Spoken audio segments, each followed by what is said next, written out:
Hello, hello! Welcome back for yet another episode of Mario RPG!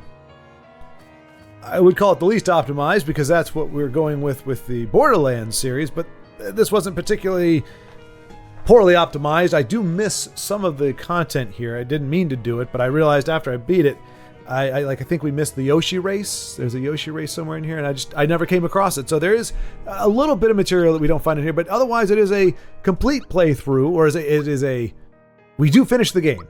I'll say that. And I won't say it's absolutely complete. I can't remember exactly how much we miss out of it, but it is not the full entirety of the game. But as you can see here, we're at the Tadpole Pond, which is notable to me because the only time playing this game, and actually perhaps in almost any game, where I actually got a piece of notebook, I got a notebook and a pencil, and actually wrote down the was it the scale, I think it is, that we use? Because here you have to memorize notes. So there's like bum bum bum bum bum bum bum, whatever. But it's musical memory. But if you don't have that, you got to try to remember which line. But then sometimes it's in between the line. So anyway, that's why I remember this. And right now, I believe the reason I'm jumping around like a madman on top of this guy is I'm a little frustrated because I have no freaking clue what I'm supposed to do. Like, he's asking for a snack, and I'm like, what snack? Because, and I don't recall because it's been a while and since I played this, a very long time. And if you've been watching this series, you know I've been talking over most of it. So I have not really been following my own story. And so I'm not entirely sure if we've gotten the clue or not. I think you're going to see a time in here where I pause for a moment where nothing's happening. And it's me going on the internet and going, what am I supposed to do with this guy? So I right now I'm just trying different things. Maybe I could buy the snack from one of these critters, but I think if I remember correctly, there's somewhere in town where it's like, oh, this is something a frog would like to eat, or something like that. And it's like, okay, I guess, you know, that's when the first time I played this is when I learned you need to pay attention to kind of things like that. And clearly I have forgotten that lesson since, and I wasn't really paying attention. I am focused when I'm playing. I'm focused on the story. I'm focusing on what I'm doing far more than I'm doing right now. So I missed it, I'm guessing, but I don't remember how or why. It wasn't. So yeah, so that's why I'm looking at stuff. Maybe if I buy their Tadpole Cola, I can give that to him. I'm thinking I need to buy a snack for the guy, is my point. And that is not the case. That's not the case. I think it's something in the village. There's something we need to trade for, and we haven't even done that. And that's the one thing I don't like about RPGs as much. Versus, like a linear game. Toadscoffy, whatever. Sol, la, mi, re, do, re. Ah, it's garbage. It's garbage. Trite, trivial. But I was checking with him, be like, okay, I know I'm gonna have to remember that because right here we go. Yep. Let's hear your melody. So here you have to kind of, like, I had to take the paper and I wrote down, and I was like, wait, are those shadows of the lines in the water, or are those actually secondary lines? And I'm like, okay, no, that's the scale. And I thought it was like do, re, mi, fa, sol, la, ti, do, but what was it, Sound of Music? Do, re, mi, fa, sol, la, ti, do?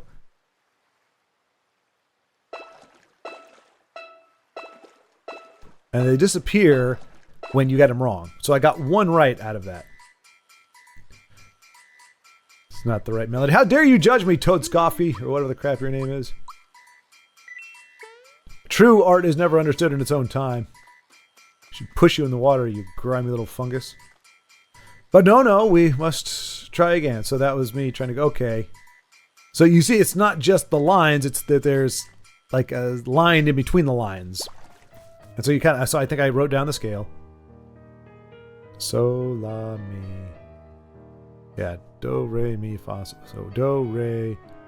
So in theory, that's the other thing. Is it do, re, mi, fa, so? No, that's not enough. So it's do, re, mi, fa, so, la, ti, do. No, that doesn't work either. So I'm just trying to figure out what the heck the scale is here.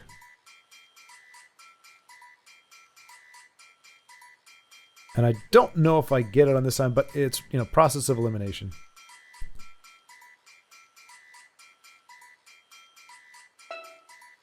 Very, very accommodating little tadpoles, I must say, though. And what power they have to be able to hold Mario's weight. He is not a petite plumber. He's quite stout, is Mario.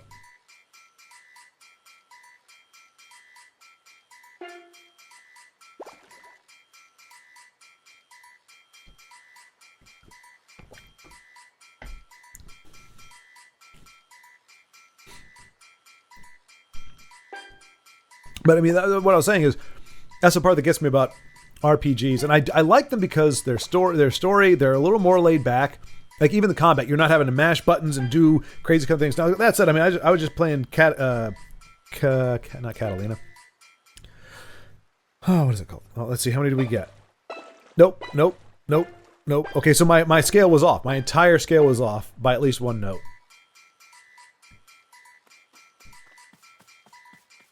So I did the whole thing. I was probably one section down, I'm guessing. So this may be where I got desperate. It's like, screw it. I'm going to write that part down. And then I'm going to have to figure out how the scale is supposed to work. But, so there's a lot of good things about RPGs.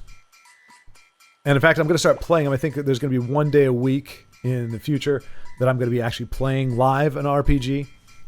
I started playing Chrono Trigger. I think I should probably try to finish that before I start another one, because that's considered to be one of the best of the genre. So it only makes sense that I would finish. And I have started it. I got like 5 episodes into it, but nobody really seemed to be interested in it. And I was like, should I keep going? And maybe not like that's all I play, but I think one day a week at least continuing that series might be worthwhile.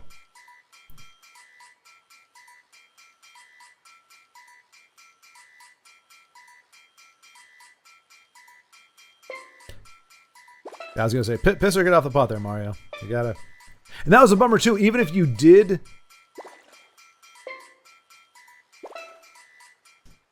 Alright, let's see. Nope. Oh.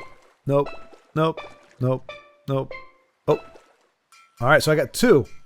Two out of however many there are. So, you can imagine this part, I'm getting a little bit salty. You cannot see the aggravation in Mario. I think he's trying to throw himself in the water and just end it all. I kind of think that might be what I was doing at this point.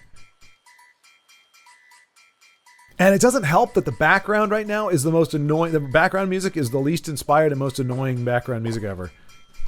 Like it's not even like a 20-second loop. I mean, you really can't hear it because I'm talking over it. I mean, can you imagine? Oh, it's mind-numbing. Now you could argue and say, and you'd have something of a point. You should not be. This should not be that hard. You should be able to figure this out a lot sooner. In which case, the music wouldn't bother you.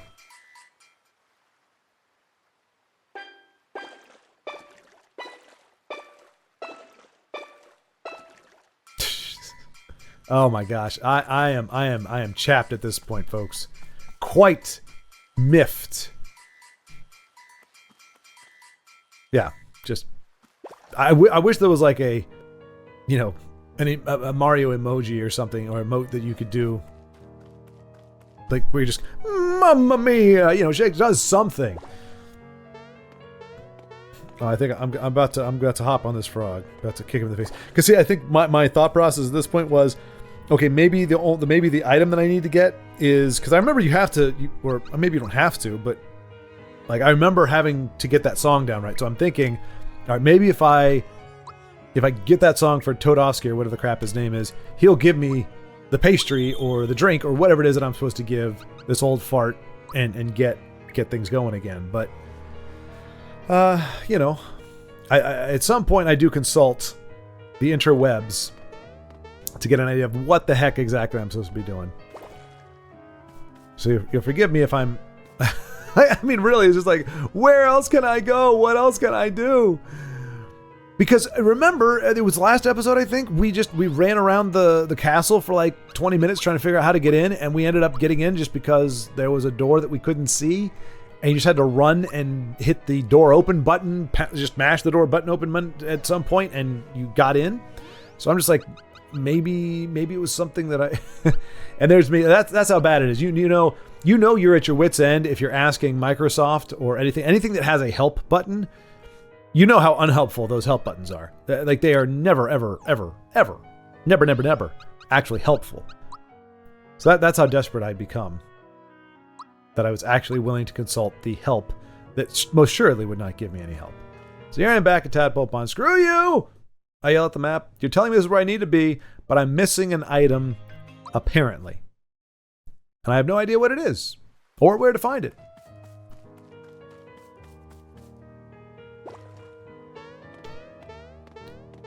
So yeah. But yeah, that's the thing with RPGs, because you don't want the game to be on rails, because you want people to feel free to explore. You don't want to be spoon-fed things. But if you miss one interaction, or you misinterpret one interaction, it can completely screw up a side quest, or even the main quest, or delay the main quest, because, like, whatever this is that I'm missing, either I saw it and I forgot it, or I have not talked to that person yet. Oh, there we go. Okay, so I'm actually getting help from there. Between the second and third lines from the top lies dough. Dough!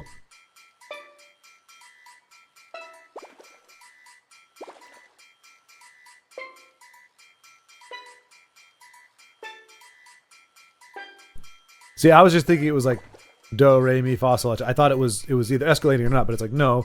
If you go up from do, re and mi. If you go down from do, you get ti, la, fa, so, and fa. So it like Mario has this blank look on his face, like, the heck is this? I don't know what's going on. Why am I doing this again? I think you're crazy. I'm not on my way to composing. I'm on my way to losing my mind. I hate you, Toad. You're the most annoying creature I've ever seen. Tell it to me again, though, because I'm a glutton for punishment. Okay. So between the second and third lines from the top. Yeah, so do, re, mi. Right, that's not too hard. And then, but see, the fact that it's got to reset down there, you go, okay. So part of, like, I know it may seem very simple, and in many ways it is, but if you have it in your head that it's a certain way, and then suddenly you're going, wait, so you're telling me it's not an ascending or descending. I think that's what you saw there was me working from the bottom and then me working from the top. There's nothing in the Sound of Music that actually tells you that the scale goes do, re, mi, fa, sol, la, ti, do. Wait. Oh, right. So do, re, mi.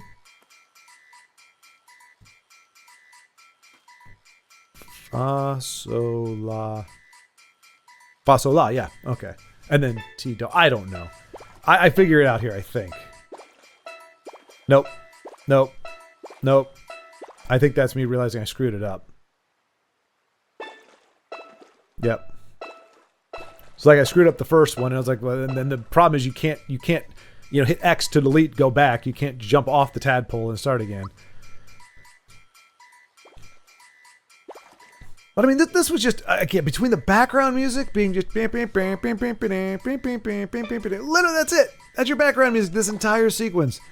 Between that and this whole, like, read music notes, there's no dexterity involved. There's no anything. It's literally just, it's not even like puzzle it out. It's right there for you, but it's still, I don't know, for whatever reason, it didn't work in my brain. I do like the water effects. It's very pretty water. It's very lush looking. I do like it.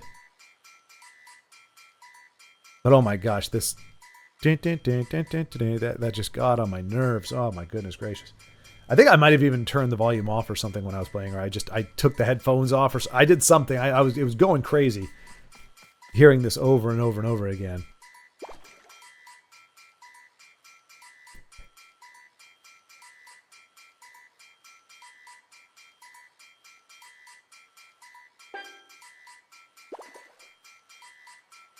I think we have to do this again too. There's like another song, like, that's it, that's great. But wait, there's one more or something. I think we get it from the old crotchety frog when we finally get him to open his mouth.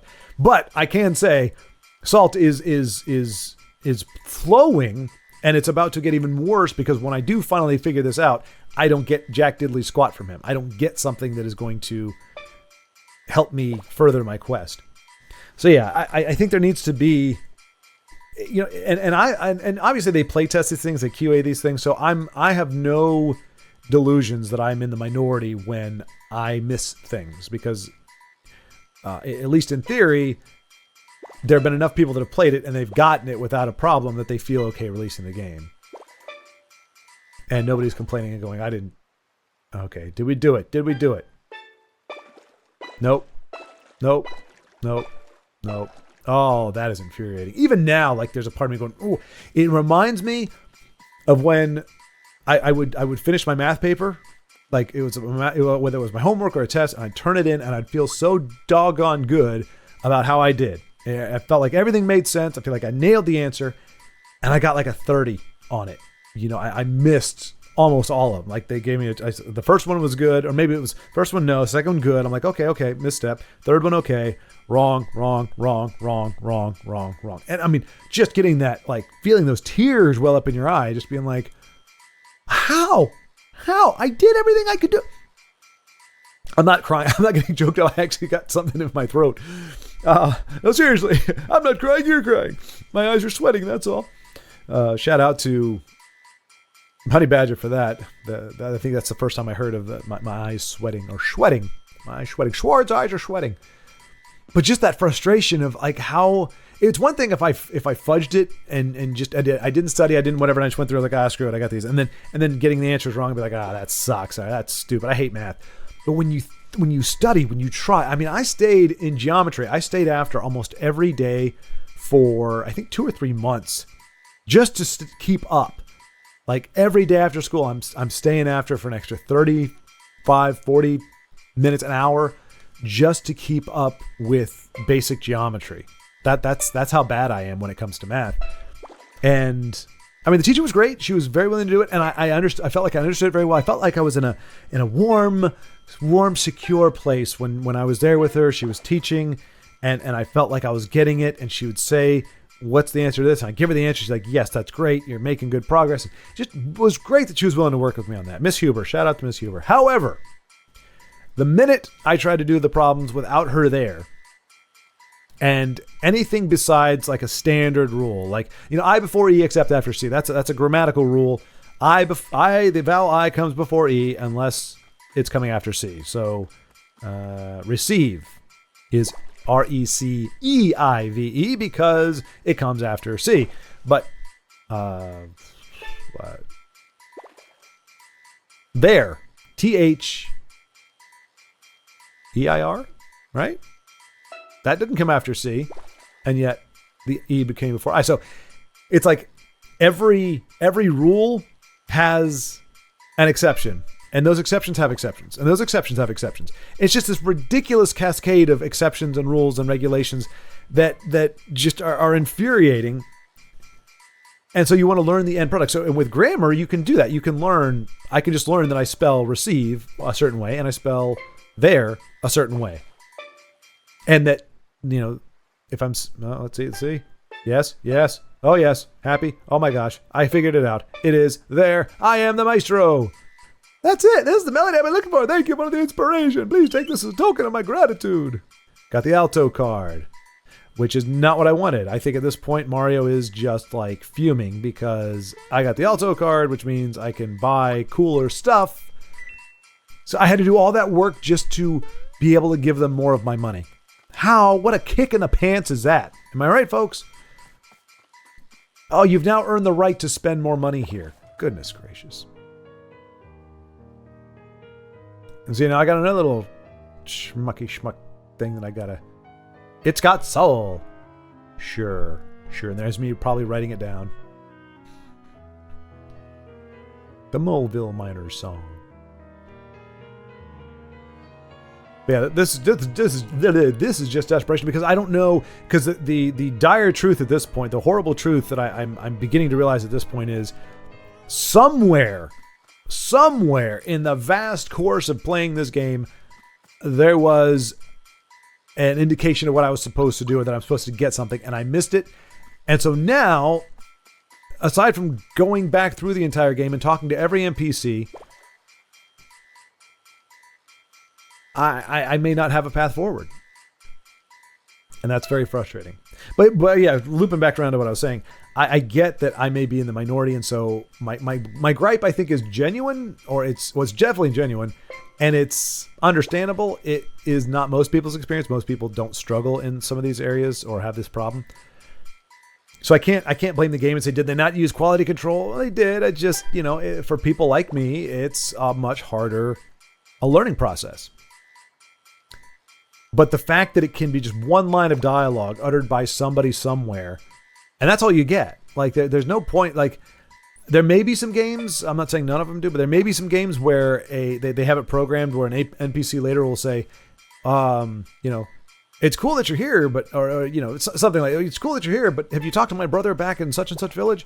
I know he was really needing some help, or something. There's just something that says, oh crap, I missed something. I mean, I talked to him, but and it's not something as simple as did I turn the quest in or not. It's some rando NPC that,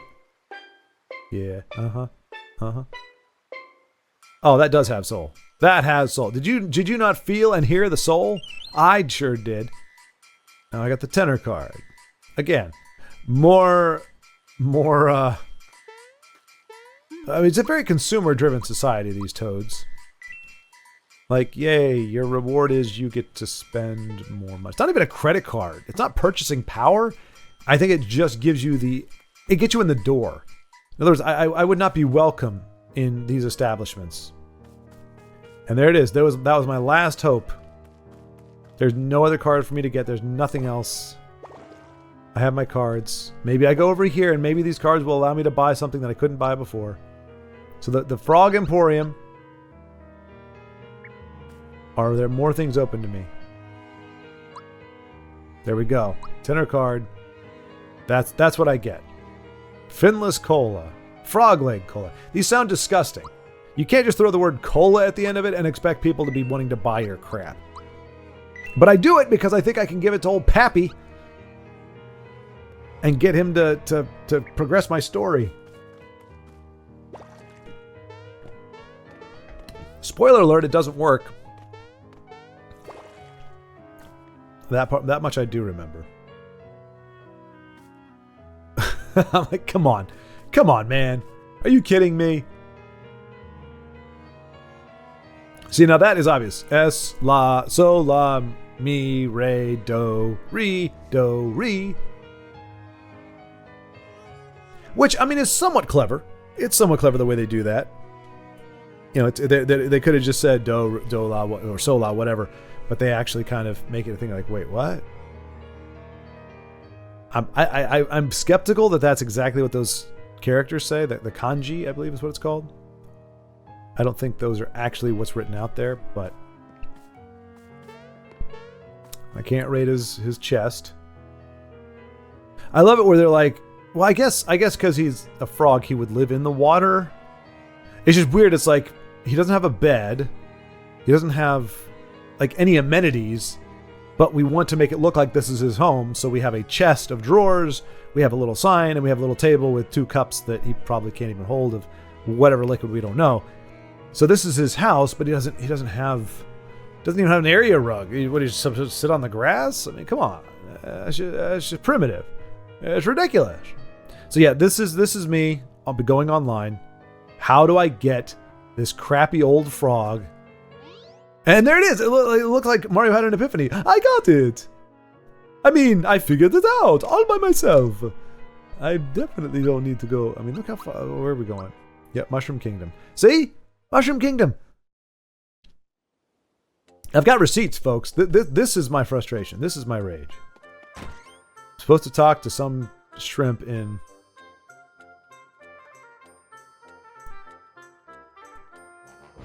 See? Okay, now, so okay, to be fair, he said your grandpa needs it. So he does tell you that. But if you don't go back to him... Now, maybe that was a quest turn-in that we were supposed to do? Perhaps. But that's the thing, folks. I'm not keeping track. I'm just saving lives. I'm changing lives. Saving folks from all kinds of peril. I'm not trying to keep track of the rewards. That's not what I'm about, you know? I'm about helping without expecting anything in return. And now the music changes. Like, this is infinitely less annoying than what we just had. And now Froggy is happy. And I get it. You know, it's... I wish it would have been quiet, though. Like, I get it. Okay, the Frog Maestro is happy, so now the atmosphere reflects that joy and it's upbeat. I think silence would have been preferable. It would be much more of a contrast, and it would not have been so friggin' annoying. But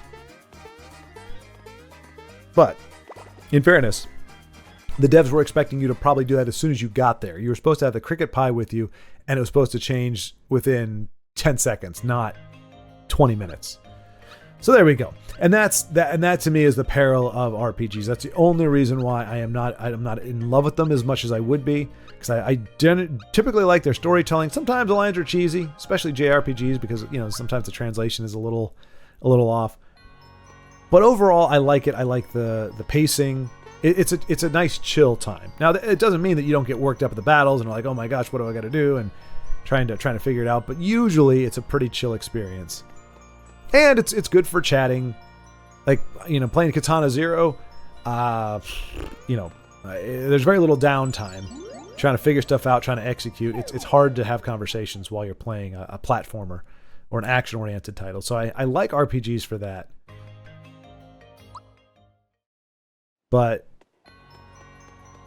I find myself getting lost very often.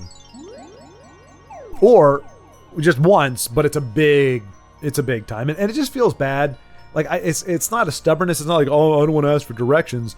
It's the idea, like, I should be capable enough to figure this out. Like, it should not be that mysterious. And I don't think the game is trying to be mysterious. Like, that's the even worse part. It wasn't like a puzzle that I had to solve.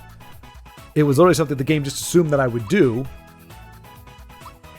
And to its credit, it did say, once we got it, it said, hey, be sure to give this to your grandfather or whoever.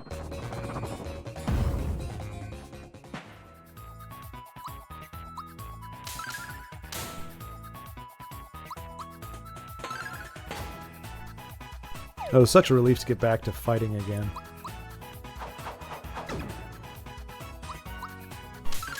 I am curious. I'm looking to... I think I'm going to start with Final Fantasy. They have a Final Fantasy 1 through 5, or 1 through 6, I think. Like on one little cart. The old school, but it's Pixel Perfect or Pixel something. Where it's been cleaned up a little bit, little HD-ish, but it's still it's not like RPG where they overhauled the graphics completely. They just gave it a little something. It might even be widescreen. But it'll be my first time playing those. I've heard a lot about them, but I've seen them. They are obviously primitive by comparison. My big thing is what makes these fights not so tedious is the effects, like things like that, where it's like it gives you something visually to look at while you're going. Just having the character be there and be like a flash of light and be like, you got attacked by the flash of malevolence. It's like, oh, okay, well, it looked like just it flashed to white for a second there. That's not terribly impressive.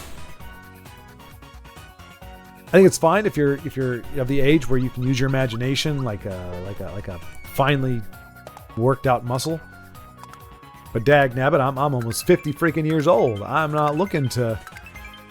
Or my imagination has long since passed the point of whimsy. Oh, dang. Prince goes down. Princess goes down. Peach is what I meant to say. Why isn't her dress laying down? I guess there's a hoop in the bottom of it. That's an incredible attention to detail, if that's the case. It may just have been like, oh, that's just the way they chose to animate it. But like when she walks, it looks like she has the hoop in the bottom of the dress. And so it makes sense that when she falls down, even though she's fallen down, that the dress would still stay up because the hoop is still there. So I don't know if that's an attention to detail or that's just how they designed the sprite, but I'm going to say it's the former and that they're geniuses. And it's all good.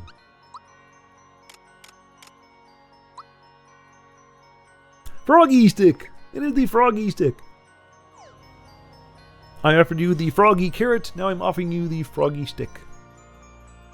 How much time is left on this? Oh my goodness gracious. I was wondering, I was like, wait a minute. I feel like video has been going on for a while. This is a 2-hour video, folks. I had no freaking idea. Wow, we are in for the duration. Holy cow. Oh, okay. Did not see that coming. That's how much prep I do for these videos. I just, I pull it from the folder that has all the videos stored. Oh, you're so cute. You're so cute. Like, I'm not going to look. I'm just going to swipe at you. Oh, damn. I almost feel bad about hitting that little guy. Not the red-eyed thing. What is his name? Timber? Oh, dang, princess. Oh, you see his little ears? His little ears went down. Throfer? What do they call him? Throfer? Oh, he died. He died. Well. Nothing must stop our rise to save the stars. Well, except for that. I'm still alive. How is this possible? I don't know. And come back here, you little thief. I will kill you. I mean, to be fair, they're asking for it. It's popping his head out of the little crater. Go back into your crater, you little vacuum-breathing creature.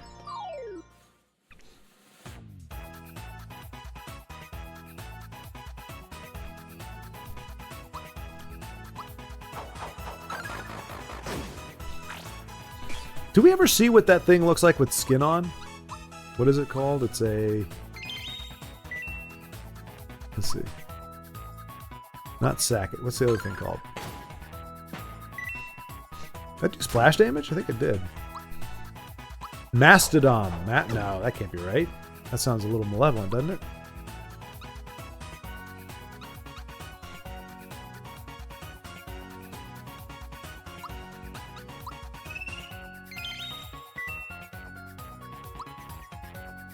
Mastodon.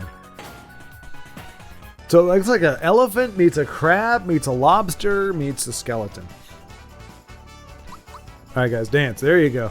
Dance for me, my little friends. There you go. Just shake that thing.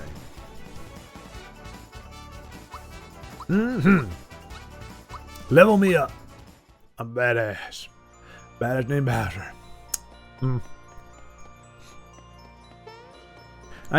If I'm not mistaken, that's our only real hiccup in here.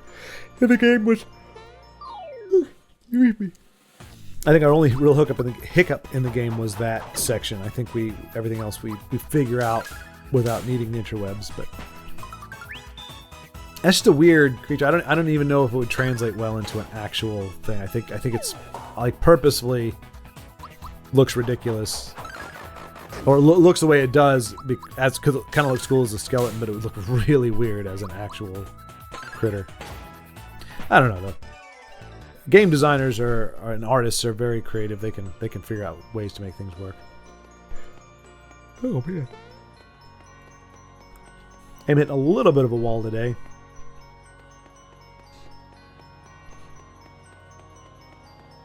It's ideal when you're doing things like this, doing commentary. You don't want to do a lot of talking outside of it because you kind of just wear your voice down. Especially if you're going to be energetic and you're going to try to keep things moving along.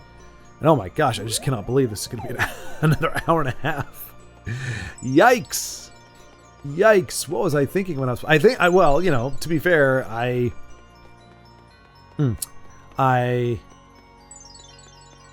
was enjoying myself clearly.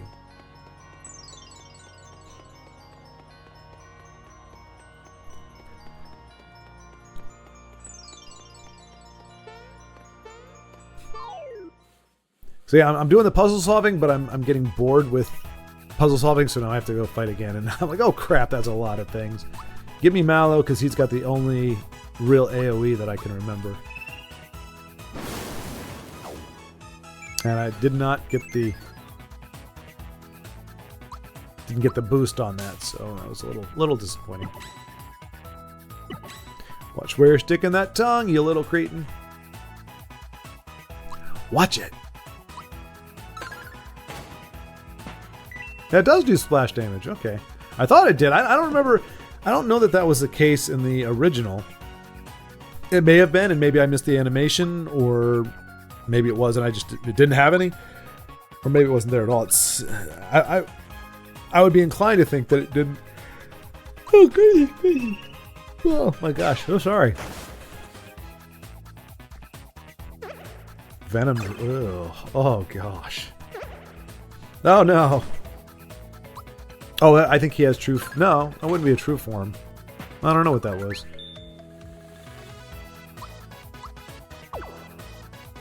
There's a big whiff on the upgrade. Did he chuck a coin at me? Was that what that was? Or was that a rock? I guess it was a rock. Doink.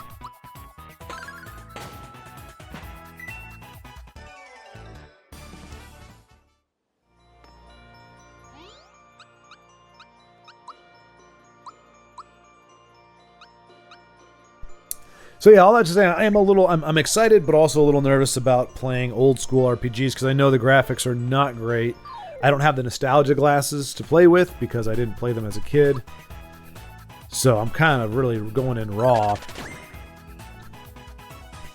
without the two biggest things that help me enjoy older games, which is,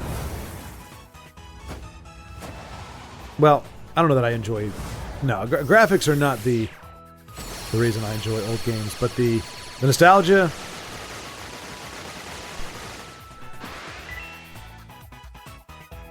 That attack seemed like it should do a whole lot more. I mean, my hammer did more damage than that attack did.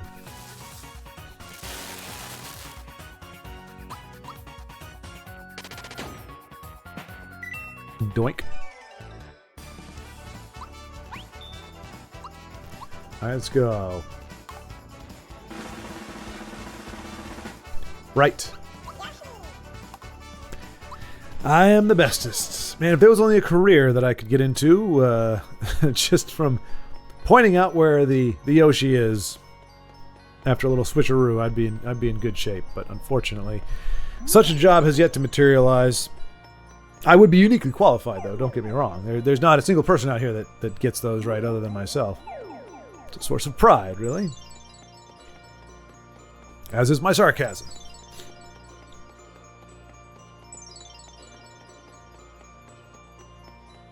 Make all the flowers come to life, Mario.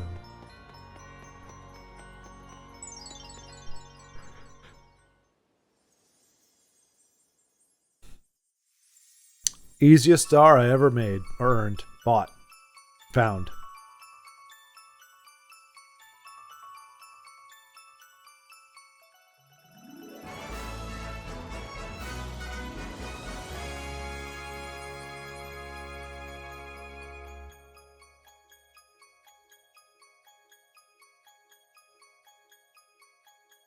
It's mesmerizing, folks. Sorry, I was speechless for a moment there.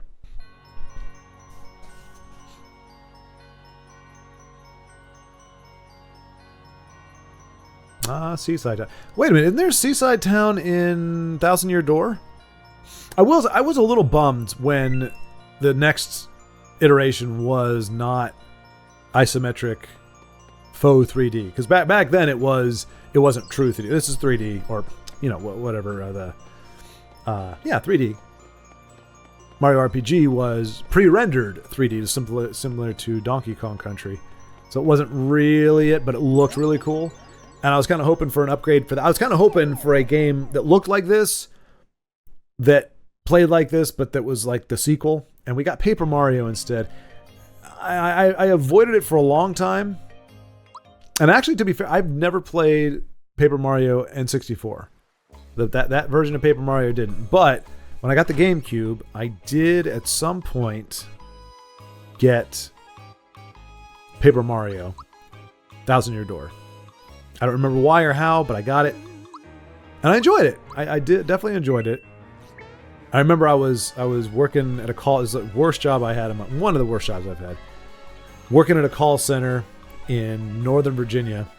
So traffic was hell. And so I moved closer. I was commuting from Fredericksburg, so it was like ended up being a 2-hour drive in the morning, or an hour and a half drive in the morning. And then, because of traffic, it would be like a 2.5, 3-hour drive minimum at night.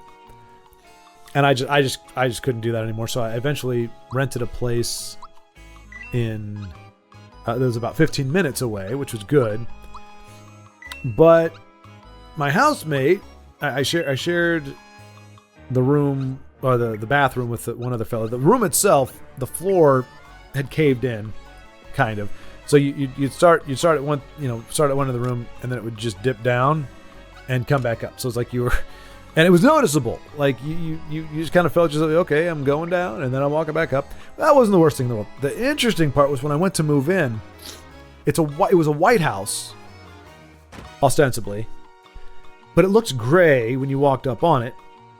To find out that the entirety of the outside of the house, particularly on the front, was covered in stink bugs, little gray bugs like this big. And I've heard from some folks that I was wondering if they were actually stink bugs, and I'll tell you this: if you kill them, yes, they are stink bugs. But whatever they were about this big, and they were just all over it, to the point where from a distance it changed the color of the house.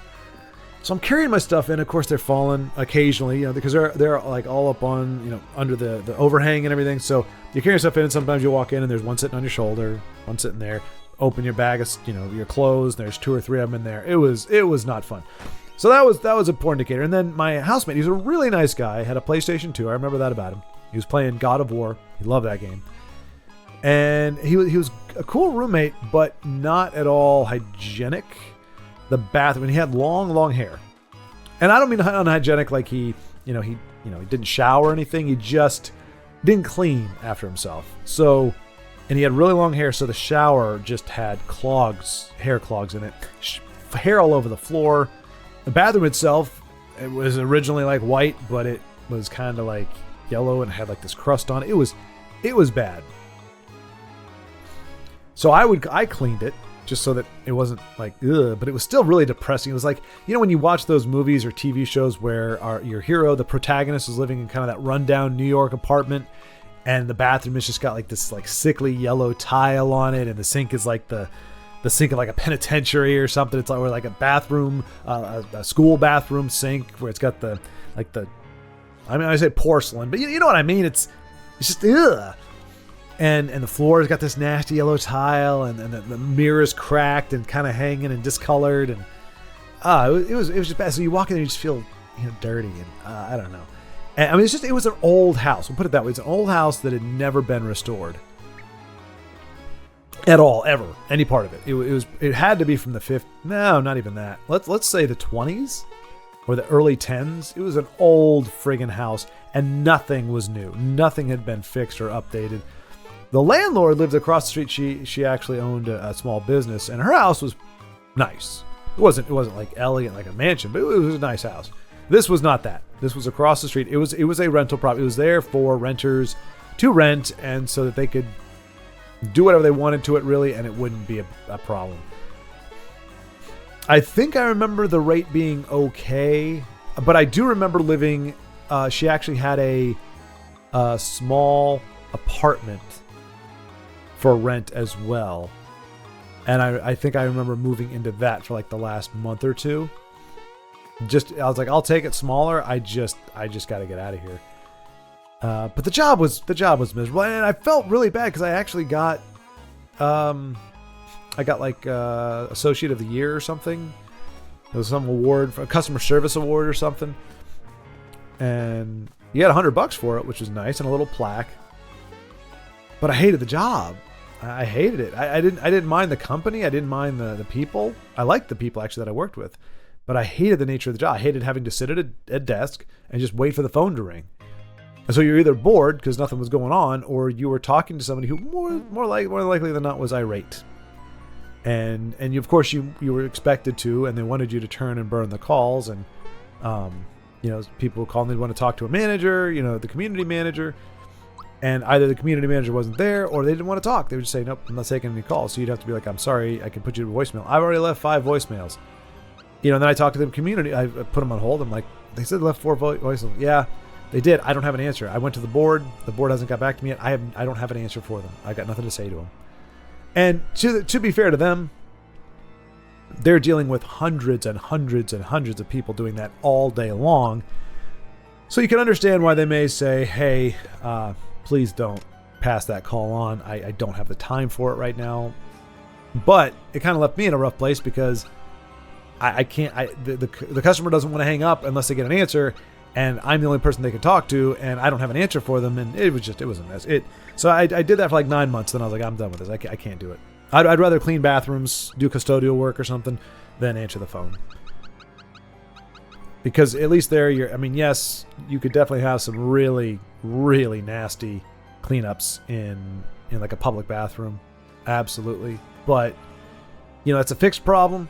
You wear something to cover your face so you don't have to smell it, and wear a. Like, that's one of the times where I would wear like a full face mask, like just put it on there with a breathing apparatus so I didn't have to inhale any of the fecal matter or whatever it was. Come on out, Mario. Come on out, little fella. Come on. Come on out of that cave. It's okay. Yeah, Mario. This is why the game is an hour and a half, or 2 hours long. I spend like 20 minutes of it just hiding right here. What's going on? What's happening? It could be a bathroom break. It's a long session. I mean, we're almost at right around where we'd normally end the episode, so there's a chance. I was a bit inebriated at the time, and I was using the restroom. So if we don't pick up, okay, never mind. I was gonna say if I give it about 5 or 10 minutes and then get going.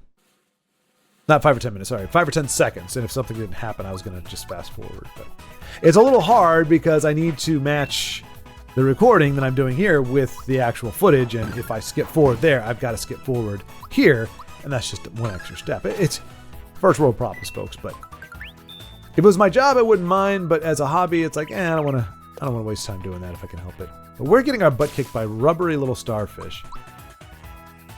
Just goes to show, no matter what texture you give a starfish, they never look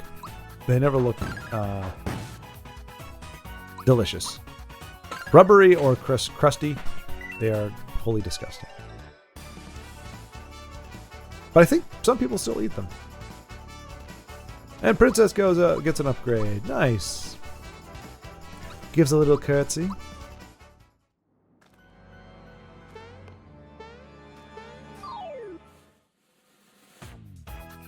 But yeah, that's the and I remember on my weekends, getting done with my hellish work week, and I had a little evergreen, Christmas scented candle that I'd light because the room smelled pretty bad too.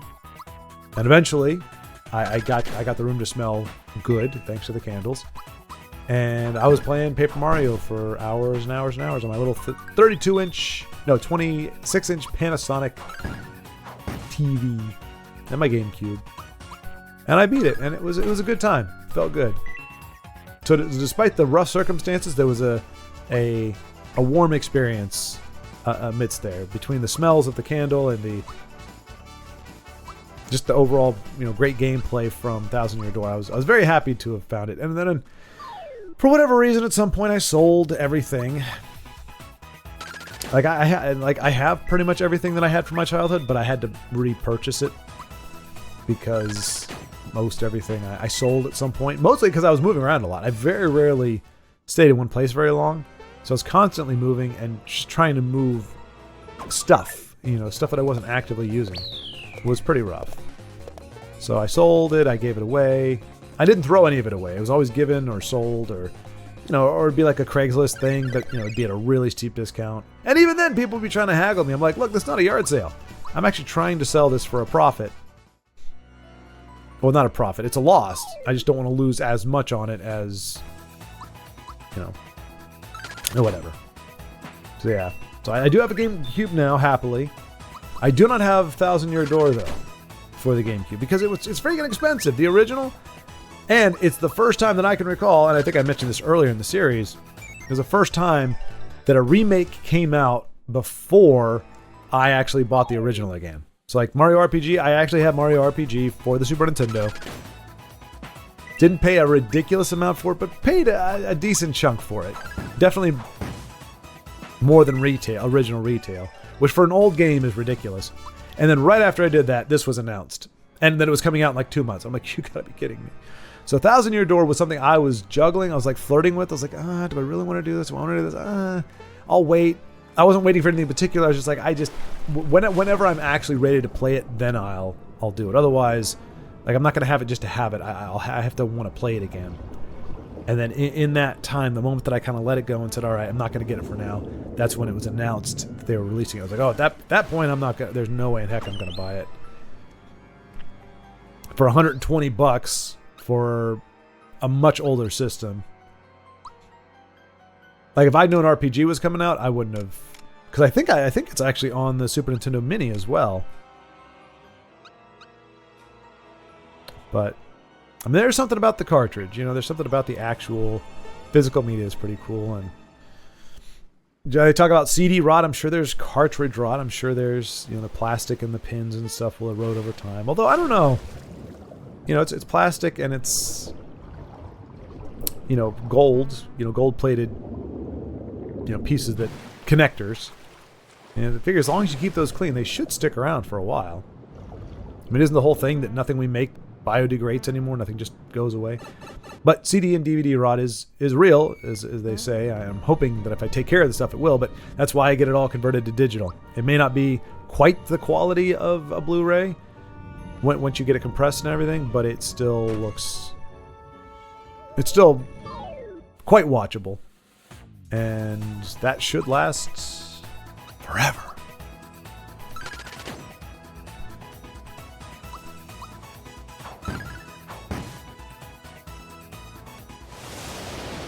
I wonder if it would actually be painful going back to try to play the original at this point. Especially now that I've got these graphics fresh in my head. Like trying to play the original and be like, oh, everything's so blurry. And like the animations are are just very basic, and I don't know. I just get that feeling.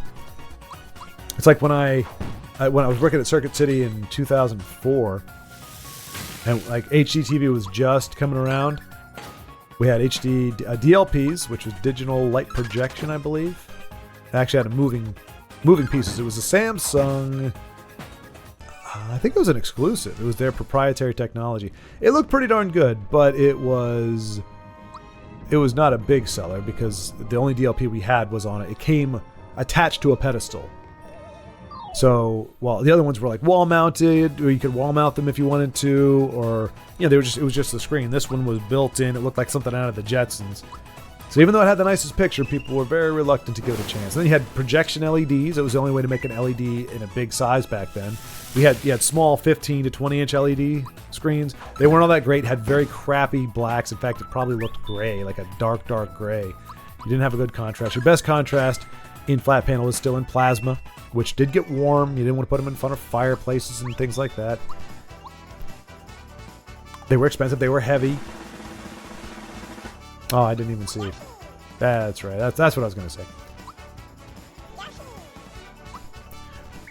But, you know, we all got along. Back then, we all got along just fine with regular TV. We never thought anything of it.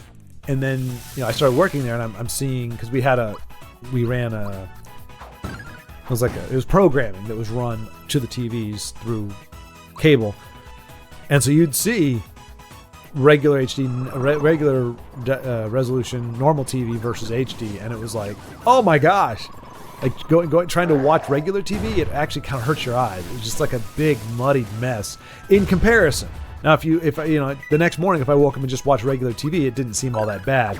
But if you see them next to each other, you're just like, oh my gosh, what am I doing to myself watching this absolute garbage? And so now that HD has become so prevalent, and you have things like this that are done so well, I feel like going back to watch it or to play the original Mario is going to be painful.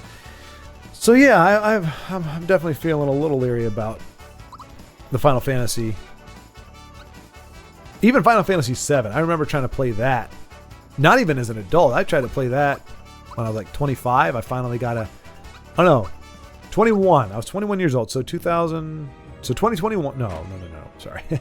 2001. I don't know when. Wait. When did Final Fantasy VII come out? I don't think it was that long before 2001. But I remember I was still in college. I think it was the greatest hits version I got. So maybe it was only 3 or 4 years old, but it just didn't look great to me. It did not look great. And I got stuck. I remember playing it and I was like, I don't know where to go now. Like, I've talked to everybody that I know to talk to. I've done everything I know how to do, and everything seems to hinge on everything else. And I'm not sure what the one thing is I need to unlock everything, and I don't know who to talk to. But even then, I was a little. It was kind of like, this looks a little dated. A lot of polygons. I've said it before. The N64 PlayStation era was, to me, the equivalent of Atari, in that it was the first iteration of a new presentation style. And so it was very unrefined, it was very blocky, it was very simplistic, not terribly colorful, because they kind of mastered the sprite. By the end of the Super Nintendo, the sprite had been mastered for the most part, and animations had been mastered, and they found new ways to make them more interesting and beautiful looking. And then you go into the world of polygons, and you're kind of starting from square one, which is what Atari was for the most part. So it was the equivalent of the Atari, and it needed 2 generations, which would have been the Nintendo. But like PlayStation 2, that was the next iteration after PlayStation 1, obviously. That looked really good. You were seeing a lot more smooth, round objects that were supposed to be round looked more round versus just having a lot of polygons. A lot of the edges were smoothed out. You had much better contrast, and the colors were more vibrant. It was easier to see. They could do backgrounds better, so it was easier to distinguish background from foreground. Like get depth out of the textures. And you were gradually getting to the point where it wasn't just textures; it was actual. Like if you were trying to walk past like a rock face, it wasn't just a flat panel with rock texture on it. It actually, there were parts of the rock that jutted out. So it's like playing Skyrim. If you're climbing a mountain, it's not just an angled plane with a divot here or there. It's, you can actually stand on this part of the rock, and you can jump to this other point of the rock. You can fall down between the rocks. It was actually like a fully realized landscape versus just being essentially giant octagons, flat octagons with various textures slapped on them. And that's no disrespect to the people that we can't get to where we are now without steps like that. But it doesn't mean that, especially in retrospect, looking back at them going, ew, that's really hard to look at. With the exception of stuff like Star Fox 64, I think holds up well. Mostly because, similar to its predecessor on the Super Nintendo, which was mostly just polygons, actual polygons, the second one was better rendered polygons. It was still, you were dealing with a lot of triangles, a lot of rectangles. It was like Star Fox and his team didn't look all that great. They looked pretty crappy. But the R-Wings looked great. The things that they fought against looked great. The laser blast, the Nova bombs, like all that stuff looked pretty darn good because it was not organic. Organic things still looked like crap. GoldenEye, my gosh, it was almost like Minecraft in terms of, which that's a game I don't understand, folks. I do not understand how games like Minecraft became popular. That and Twitter. Twitter, because of the inane name, how stupid it sounds. I'm going onto Twitter to send a tweet. Like it just, who, how? I guess maybe it was celebrity buy-in. Doink, doink. I did not get on the first try. It's a nice little puzzle, though.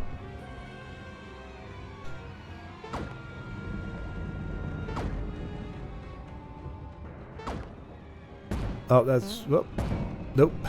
Oh, it's so sad. But it's kind of fun.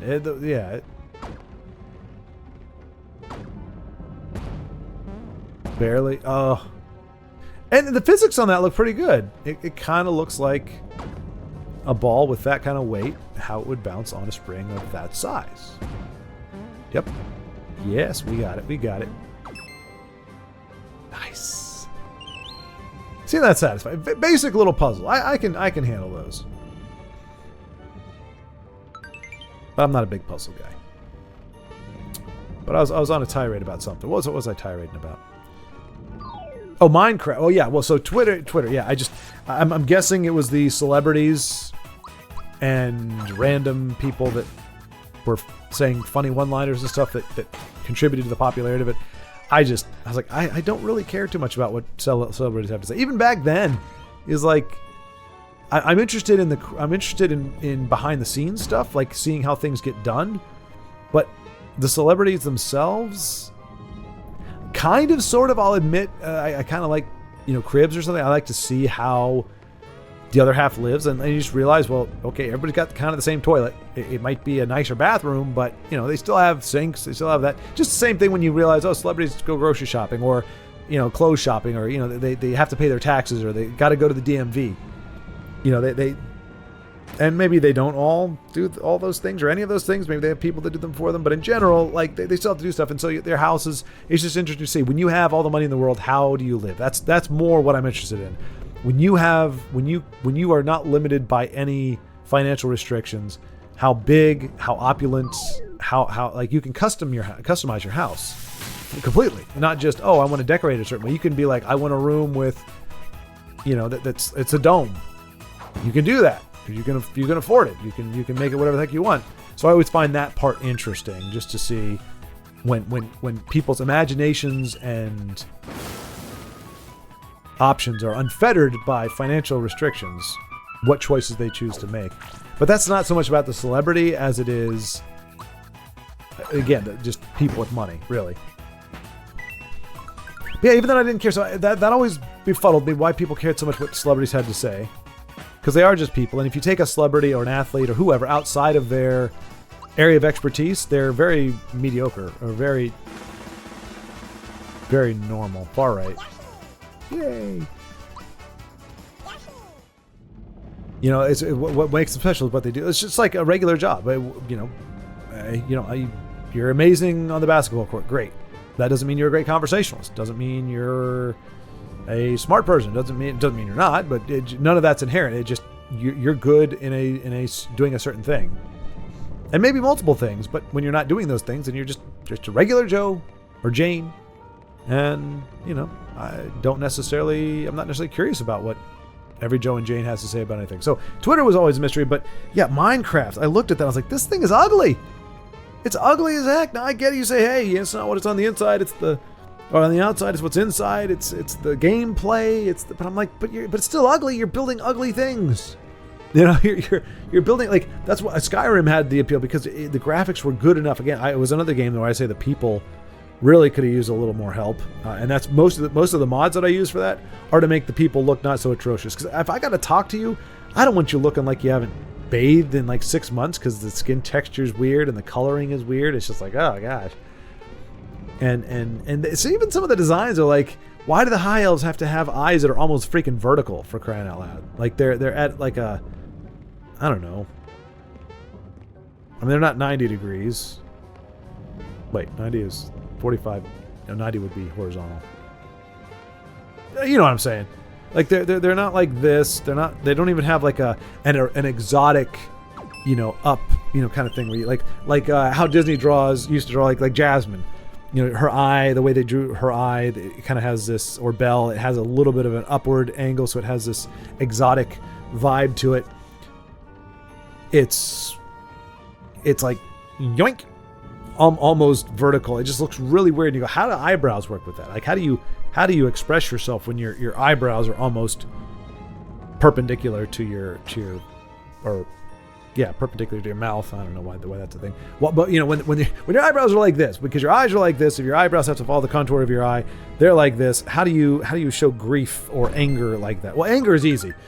You naturally look angry because you naturally have this V kind of going on your face because your eyes are angled that way. You know what I'm saying? Anyway, the bottom line is, aside from the people, Skyrim looked pretty good. So that meant your house looked pretty good. Your kitchen table and all your settings looked pretty good. And there were some people that made some really nice custom houses. The ones that you had to find. There was my favorite one. Unfortunately, it crashed the game a lot. But it was one where it was hidden in the. It was like a rock or something in the middle of this river, and if you had the mod installed, that rock had had like water coming over it, but you could go under it, through it, and so in the middle of this river you had this the subterranean, watery type area, and then you go across a little bridge, and then you're no longer in the water, and it was just a really cool little. Oh no, I guess it was on top of the water, because that wouldn't make sense. You couldn't be under the water. But yeah, it was on top of the water, but you could go back into it, and it was like a cave, and I don't know. It was really cool looking, but half the time it crashed the game, so it sucked.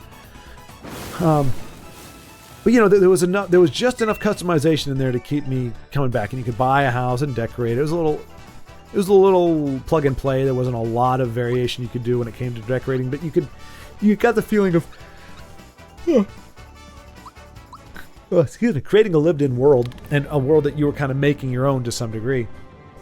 Whereas, and so you could enjoy. Like I remember going to some of the houses and just kind of sitting there and just looking around, just like, it's nice in here. It's peaceful. You hear the music, I was gonna say Elden Ring, the music, the wonderful music from Elder Scrolls, and the lighting, and you usually had your crafting table in that nice little area, so you could go there and be making a bunch of iron daggers and whatever to level up your smithing, so that you can make some really cool stuff and enhance them or enchant them. So it was really, really cool, is my point. But Minecraft, it's like, I don't want to hang out in Minecraft. It's washed out, watered out, crappy textured blocks all over the place. Like, who the hell wants to live there?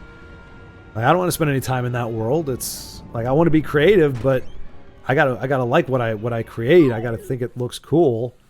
And I know I've heard that people do some crazy cool things. I'm not saying you can't be creative in Minecraft. I just don't want to waste my creativity in a place where even my creativity looks mundane. You know, Legos were rough enough to try to, like the original Legos. Nowadays, you know, they have custom Legos for everything. It's you can have they actually make Legos in the shapes that you could never make before with just the bricks. But I mean, back when it was just bricks, even then, I have one of the first Lego sets I ever got, and it's like a little house with a little car, and a little minifig. I hate that they call it a minifig. I'm gonna call it a minifigure. It's a little minifigure. It had a little red hat, black pants, blue shirt, and the car he couldn't actually fit in the car. It was just a car. He was actually taller and almost longer than the car. He could sit on top of the car, but he couldn't actually get in the car. But the car had a windshield that had clear, sloped bricks in the front, so it was meant to be a full car, but there were no doors or anything. It resembled a car. It was representative of a car, in much the same way that Minecraft is representative of whatever it is that you're supposed to be building.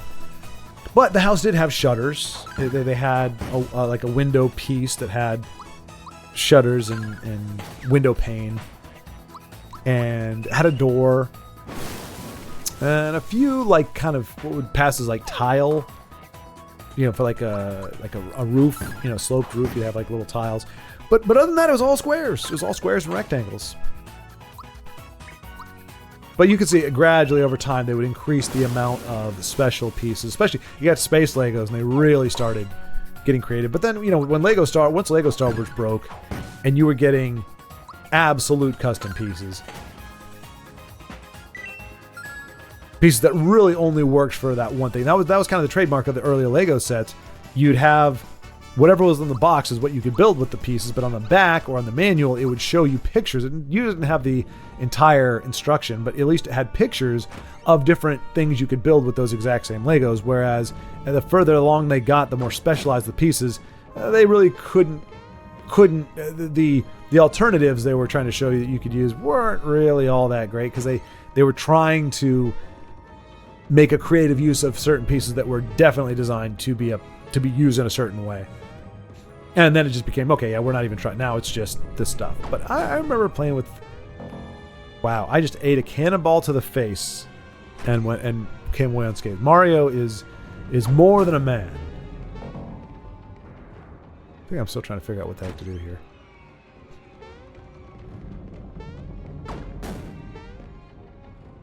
Yeah, there we go. I think.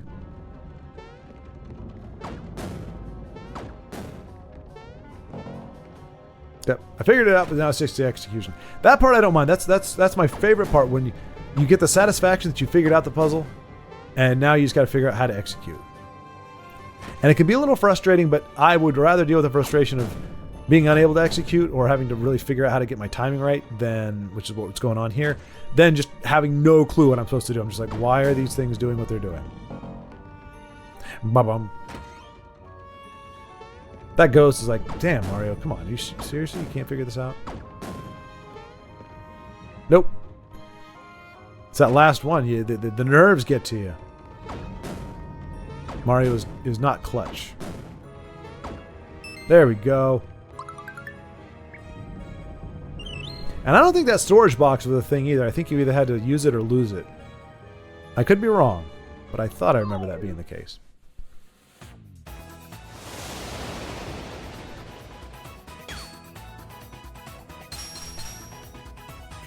Did not block any of that.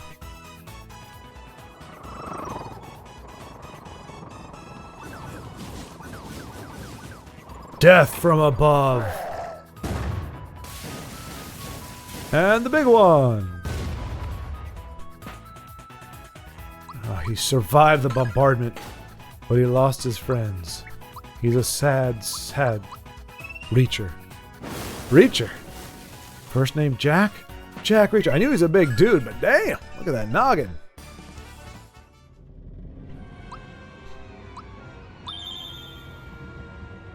Yeah, I'm not knocking Minecraft per se. I'm just saying that's why it's not for me. It's not my jam. I do like things to look nice.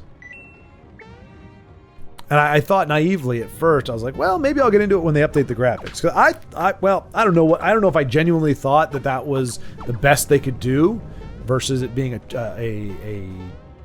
aesthetic, or a choice. I think briefly I was like, okay, yeah, maybe when they update the graphics. The same thing with kind of World of Warcraft. World of Warcraft looked so chunky, blocky. I was like, ugh.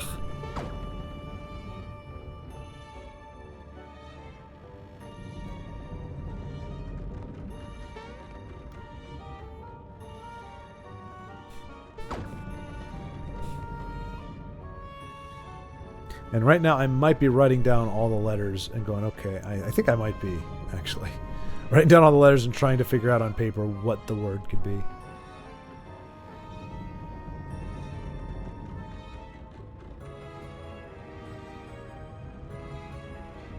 And I couldn't tell you what it is. I'm not because I don't want to, because I don't remember.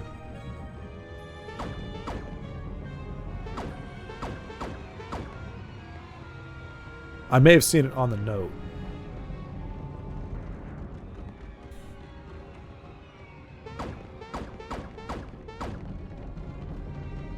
Oyster, maybe? O-Y-S-T-E-R. Yeah, I think it's oyster. Or pearls. Oh my. I'll tell you right now. I would not go in that room. Would not go in that room.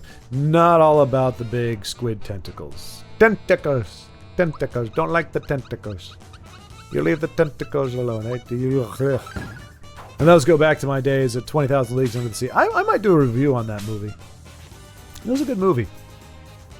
Back when Disney was still in the world, in the business of inspiration and imagination. As opposed to whatever the crap they're into now. I don't know what it is, but it ain't either of those two things.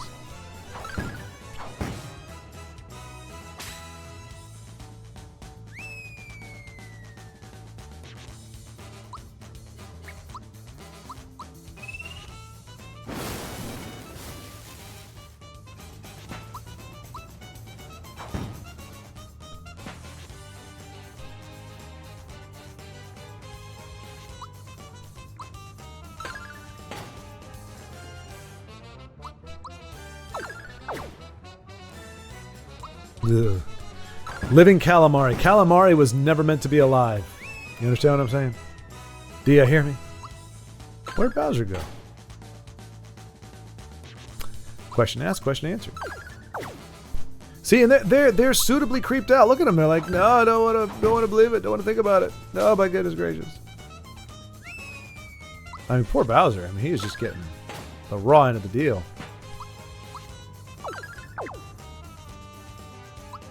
That said, this fight did feel pretty simple. I mean, if you can just do nothing but basic, like your basic normal attacks and win without losing anything, it kind of makes it hard to feel like you're really earning it. This big goofy bastard is I'm not even looking at you. I don't even know.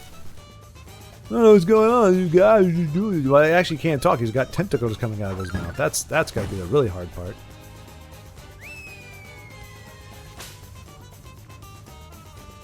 I don't remember him looking like that. I don't know. But I mean, squid have the eyes on the side of the head. I wonder why they... well, I guess that just makes it a little less creepy.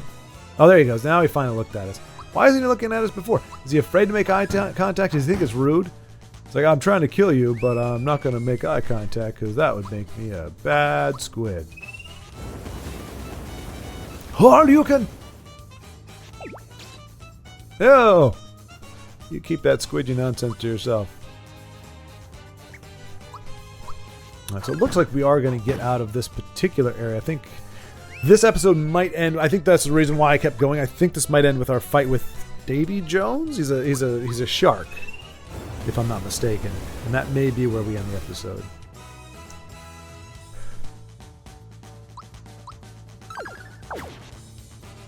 But first we must kill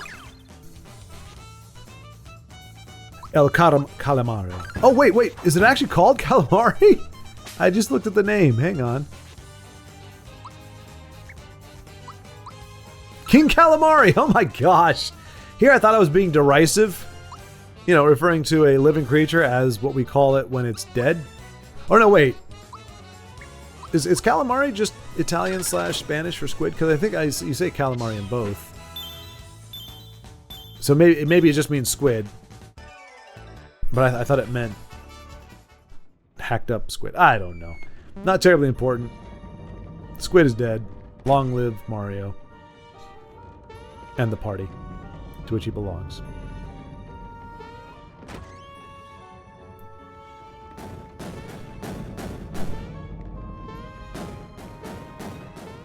Let me up, I want to play. I want to play. Hit me, Bill, hit me. Dang you, Bill. Oh, oh, I can actually go inside. There we go. Some solutions are easier than others. Oh gosh, those things are gross. The pig things are just a bunch of clumps of bumps. What are those, like little cat heads? Or are they little pig heads grouped in the shape of a pig with a wooden snout? That's just weird looking. Oh, but it's a clump of bump things. It is kind of nice when they fall apart, though. That's kind of cool. That's still gross. Okay, that's fine. That's okay. So if you picture them as a bunch of little creatures just kind of huddled together, it looks not so bad. But it's really hard to... I just see a clump of bumps. It begins with the T, I think. The phobia where you're afraid of small groups of... It's not even circles, but just small groups of a shape. Small shapes together.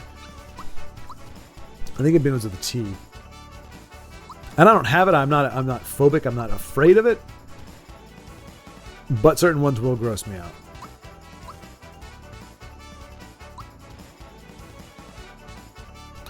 I will say, out of them all, Gino has the worst dance moves ever. He is me. That's me dancing at like a prom or something. Just this very small, like just shuffle your feet. Body doesn't really know what's going on. We're moving for no reason. It seems like we're walking, but we're not trying to get anywhere. We look silly, but nobody's laughing.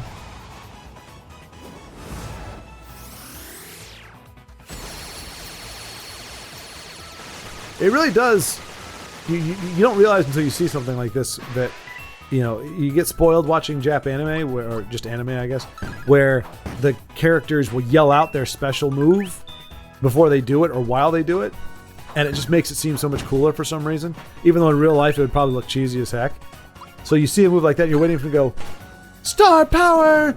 Shower!" or something. Hopefully it wouldn't say that. But, you know, you're waiting for that punctuation, that really cool way of saying the cool word. Like, Tekka Man had, what was it? Vorteca! It sounded cool. Not when I did it, but before. And then, Crash Intrude! Yeah, it sounds better in Japanese. I mean, with a Japanese accent. Crush in 3. And that doesn't sound good either. I don't know. I can't do it. I can't do it right. But when you hear it in the anime, it sounds cool, right? It does sound cool. Like, they do it all the time. My Hero Academia and stuff. They and Dragon Ball Z. They Kamehameha. You know, that's the thing. Final Blast. It punctuates the moment and makes it sound really terrifying or really cool. And so I'm just saying, when you don't have that, you notice it. You notice there's a lack of something. It's like, it looks really cool, but you're just waiting. It's like when they get their thing loaded, it's like you're just waiting for them to announce, this is what I'm about to unleash upon you. And here they don't do that. Because none of the characters speak, so.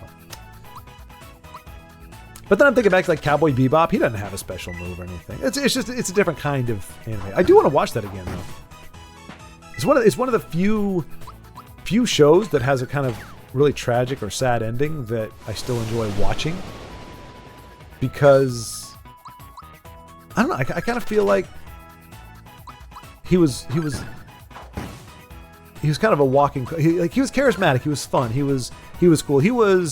I think he was either based on or inspired by or has some correlation with like a Han Solo type character. But I think he did it even better than Han Solo. I think he pulls off a more multi-dimensional and nuanced performance than like what we got out of Han Solo. But he's kind of empty. You know, he lost something that just kind of took the wind out of his sails. So he's still going, but he's not loving life. He's not cherishing life. And so it's bittersweet, but you're not like, oh man, like he had so much to live for. It was like, no, he's okay with being done. You know, he's okay with leaving it behind. He's been fixated on that person, on that moment for a long time, and he's just ready to go. So it's sad because that's the state that he was in, but it wasn't like you're just like, you know, it's somebody who's on the cusp of achieving his ultimate dream or something, and it's taken away from him, and he's dying and going, oh, I almost had what I've wanted all this time. Like that would suck, and I probably wouldn't watch the show again. But here I'm seeing somebody who, in many ways, I can relate to in that regard. Just somebody who just kind of feels like, what am I doing here? You know? Yeah, I'm doing stuff. I'm making things happen, but I'm not. There's really no mirth. And in some ways, you just feel like you're locked into a certain time. When things were good. Before something happened, when things were going a certain way, you loved it, and then things happen. I think for a lot of us, unfortunately, not all of us, and not completely, at least for me, but like childhood, if you had a good childhood, that's a really hard thing to compete with. Because if you have good enough memories, you realize just how good you had it. Because it really was a time where, you know, there was a lot of grace. You weren't expected to know things like, you know, things that would get you in trouble now. Oh no. Things that would get you in trouble now, you know, back then it was like, he doesn't know any better. He's just a kid. And not that you never take advantage of that, but it just seemed like you could really do no wrong. I mean, you could, but it wasn't like the end of the world. And you didn't really have to worry about anything like. Yeah, I remember there being that time where you started wanting to know about the money. You started wanting to be able to get some without just your parents giving you stuff. And you kind of started chomping at the bit. Hey, I want to get a job. I want to work. It'd be cool to work, to actually have money. But that was also because you didn't have any bills. So if you made money, that was your Nintendo money. That was your G.I. Joe money. Like, you could buy all kinds of amazing things with that money because you weren't paying rent, you weren't paying insurance, you were paying for nothing except for maybe your car payments or your car insurance. But other than that, you were just, you know, it was just, you were working for more fun money. Whereas now you work just to stay alive, just to stay, you know, sheltered, just to stay in the house or wherever you're at. It's, you know, you're spending a lot of what you make just to continue to be able to make more money. You know, it was a very weird situation. I mean, that's life. That's how it is. And I wouldn't consider myself trapped back then, but I do think video games are in some way it doesn't capture you're not trying to recapture the moment, but you're taking time out to get back to a time where, like, by playing video games, you're not convincing yourself, but you're allowing yourself to prioritize fun, which is something you really could only do as a kid. You know, as an adult, there's a lot where you have to do stuff that you don't like. You have to do things that aren't fun.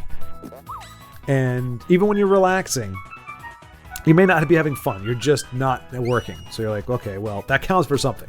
If I'm not working, at least I'm not working. Which sounds stupid to say, but that's kind of the gist. And so when you're like, I'm going to play a video game, I'm going to have fun. I'm going to take time out of my day to just have fun. There's no monetary benefit. There's no relational benefit. To be fair, that's why I think kind of YouTubers that are able to do it for a living kind of have the best job in general. Because one, you're essentially working for yourself. I mean, you have an audience, but you're not like even if you're an actor, you got to go to set. You're beholden to a director, beholden to authority. You've got to do certain things to prepare. Whereas YouTube, it's like, as long as you're giving the audience what they want, you can pretty much do whatever you do, execute however you want to.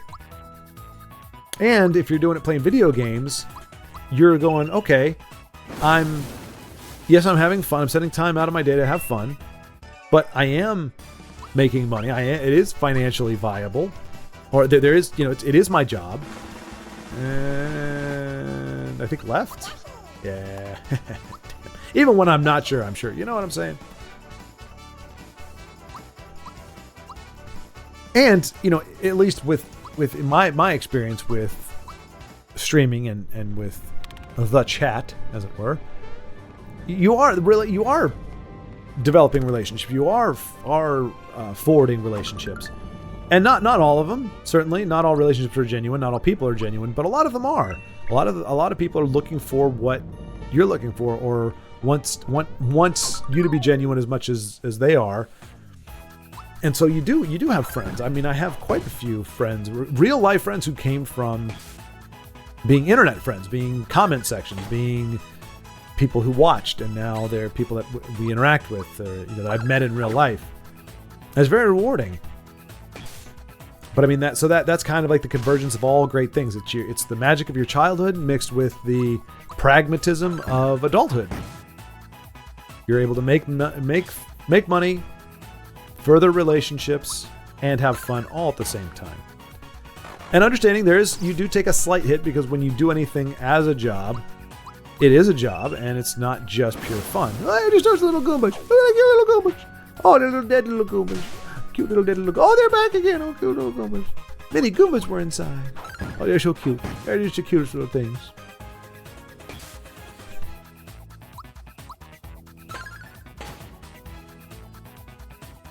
Pretty robust too. Lightning Bolto! Or Thunderbolto.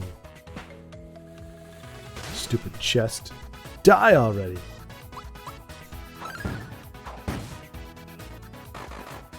Carnicus,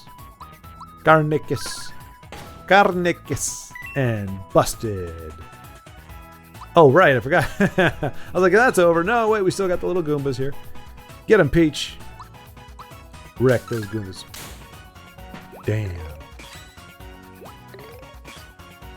I was like, please tell me I don't take any damage. 11 damage from that little turd? That's ridiculous. Ridiculous. That's for those 11 points of damage. Bam.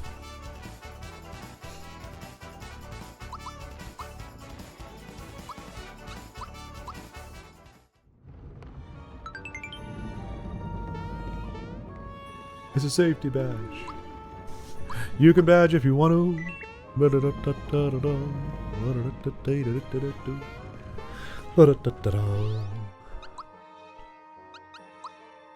Anyway, that was just whimsy. But I do think about why I collect. Like, I mean, pretty much this entire room. It's really a studio. It's kind of what it was designed to be. That's why the things are where they are.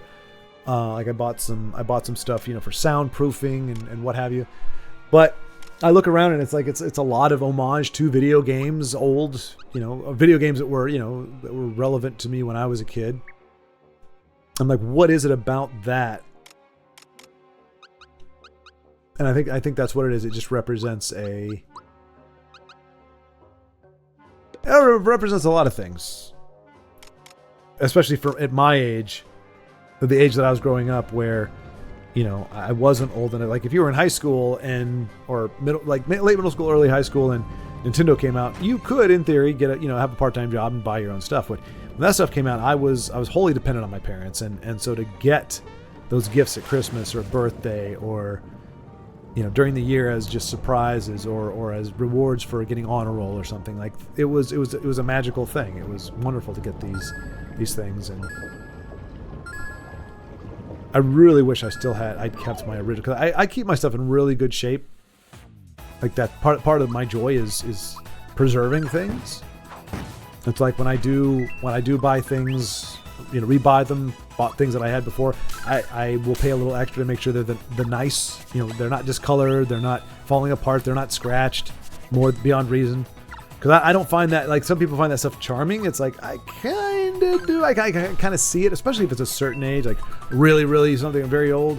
But in general, I like it to look new. I like it. And to me, that's the trip. That's the magic of it, is having something that's 35 years old and looks like you bought it yesterday. That's what I like. There's a channel, I wish I could remember the name of it. I've subscribed to it, I just don't remember the name. But he actually does, using a combination of his own just formidable expertise, but then also AI, and it wasn't even AI, because he was doing it before AI was really a thing, but like software that he kind of helped write and create that would help him recolor. But essentially what he restores black and white footage from like the 20s and however far back you want to go. He cleans it up. He adds color, and we're not talking like that crappy, what they did with like Wizard of Oz, where it's like, oh no, I mean not Wizard of Oz, because that was actually shot in color, I think.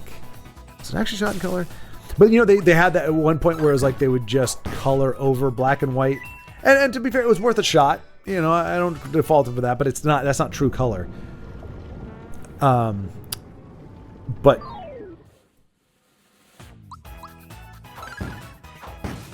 what was I saying? I lost my train of thought. Color, Wizard of Oz.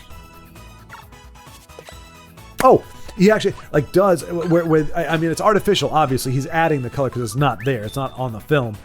But the way it's done, it looks after he's done cleaning it up, after he's done running it through the software and having it do its thing, and he does his thing, it almost looks like home film camera, because it's not because we had camcorders were videotape, whereas these older things, even whoever was shooting them was shooting it on actual film, so not with the same lighting techniques and the same production values, but using pretty much the same stuff that they were using to make movies, legitimate movies, the same medium, whereas camcorders were nowhere near film cameras in terms of quality or how the end product looked. It looked very hollow and sounded very hollow, because you didn't have a lot of people using alternative audio, like anything but the actual built-in audio, which was always crap.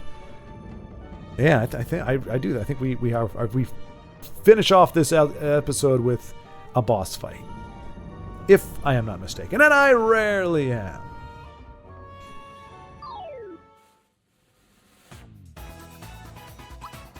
They're all bandana red, huh? I feel like they could have, I don't know, expanded a little bit, made them a whole, off the top of my head, bandana blue, maybe bandana purple, bandana green.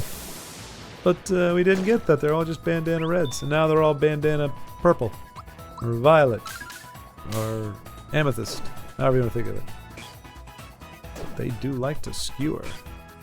It's kind of weird thinking about sharks needing spears. It's kind of like your mouth is full of tiny daggers. Why do you need a spear? You just go up and go, "Hump," and you're good to go.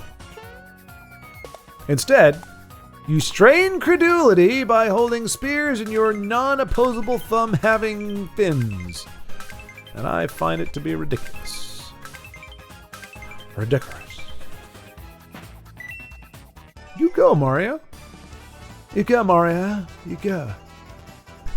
And Princess getting her little upgrade. Curtsy, curtsy. Everybody else shaking their thing.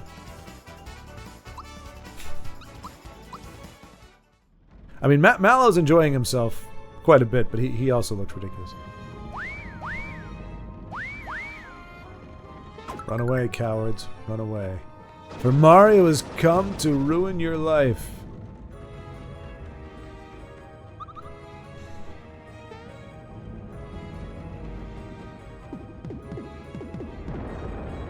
Classic. Classic tomfoolery. Oh, you forget, Mario is definitely accustomed to dodging barrels and climbing steps. Have you ever heard of Donkey Kong? Apparently not. If you did, you'd know that you have no chance.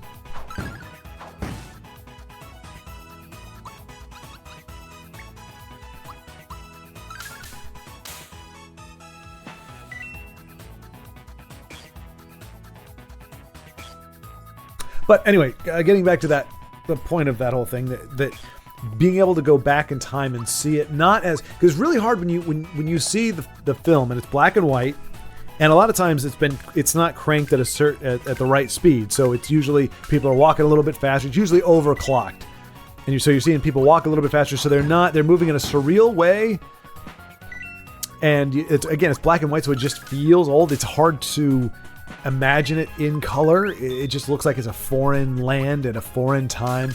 So between that and then you get the grain and all the spots and the artifacts in there, and it doesn't look like it ever was real. It just looks like a movie. It looks like it was something that was created.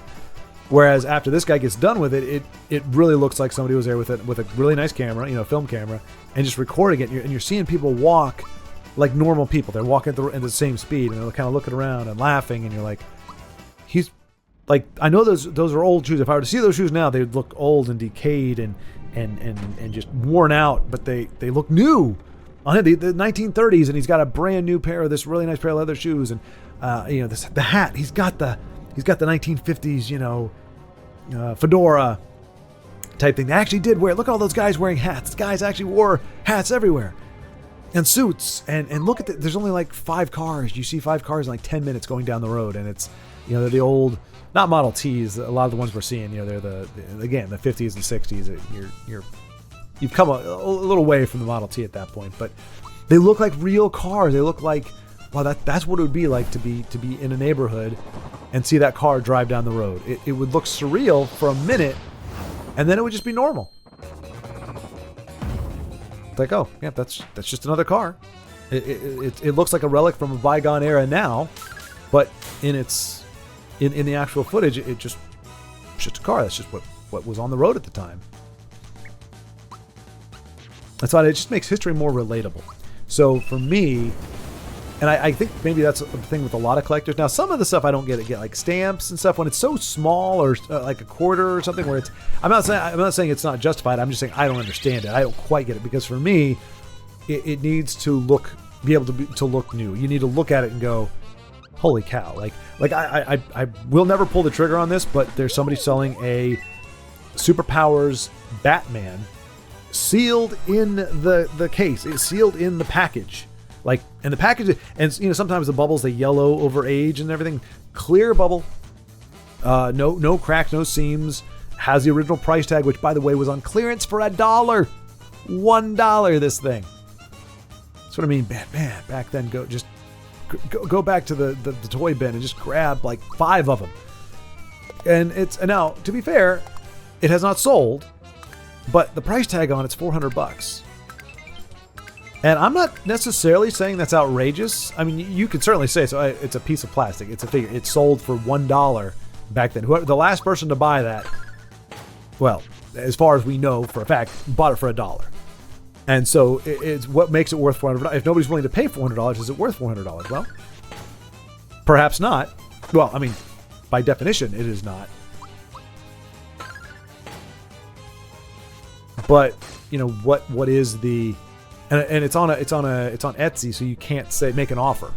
I mean, I could reach out to the guy and say, "Hey, I'll give you $200," but even then, I'm going, "Do I want to spend $200?" Like, the economy is not great. Like, I'm not in a position to spend $200 on a figure. And I do have a Batman. It's not anywhere near as nice as that one, but I do have one, and that's good enough. It's in good shape. It's not in excellent condition. It's in really good shape.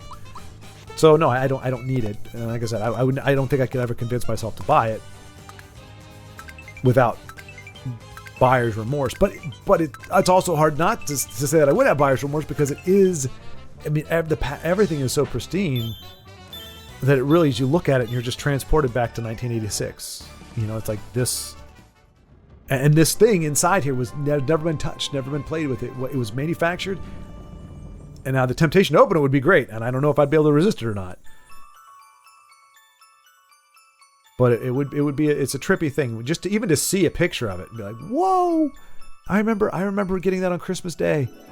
That, Robin, and Superman, I had them all in a row on that day, and you know, opening them up and didn't think twice about it. It wasn't like, oh, they're in the package. Like, get the package off. I want to get to the figure. But yeah,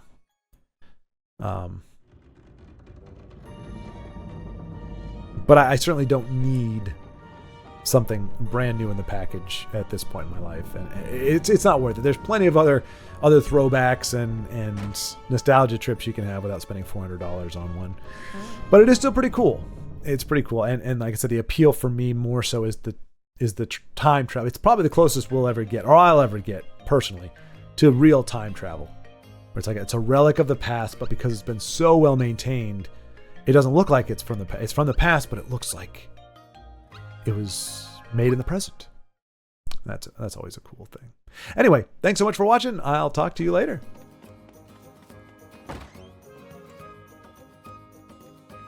Okay, sorry.